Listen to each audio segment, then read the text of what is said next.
சில நாளுக்கு முன்னாடி ஒரு சகோதரி எனக்கு ஃபோன் பண்ணாங்க. ஏவாளுக்கு ஆண்டவர் வந்து சாபம் கொடுத்தாரு. பிரசவ வேதனை அப்போ நீ குழந்தை பிறக்கும் பொழுது பிரசவ வேதனையில தான் நீ குழந்தை பிறப்பன்னு சொல்லி ஆண்டவர் வந்து சொன்னாரே, அது சாபம் தானே அப்படின்னாங்க. நான் சொன்னேன் சாபம் தான். ஏன் அந்த சாபத்தை கொடுத்தாரு அப்படின்னாங்க.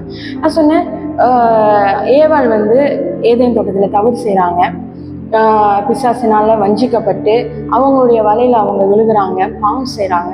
இதனால தேவன் வந்து அந்த சாபத்தை கொடுக்குறாரு அப்படின்னு நான் சொன்னேன். அவங்க சொன்னாங்க, ஒரு சின்ன கனி சாப்பிட்டனால ஆண்டவர் வந்து இந்த சாபத்தை கொடுக்குறாரு, நீங்க தவறு செஞ்சாங்கலாம் சொல்றீங்க, நீங்க இப்படி எல்லாம் மாத்தி பேசிட்டு இருக்கீங்க அப்படின்னு அவங்க ஒரு கேள்வி எழுப்புனாங்க. நான் என்ன சொல்ல வரேன் அப்படின்றத அவங்க புரிஞ்சுக்க கிடையாது. இந்த காரியங்களை நான் சொல்லணும்னு நினைக்கிறேன். ஒரு சின்ன பழம் அது சாப்பிட்டு ஜீரணமாகிற ஒரு பழம் தான். அந்த பழம் சாப்பிட்டதுக்காகவா ஆண்டவர் வந்து ஆதாமையும் ஏவாளையும் தண்டிக்கணும்? அங்க ஒரு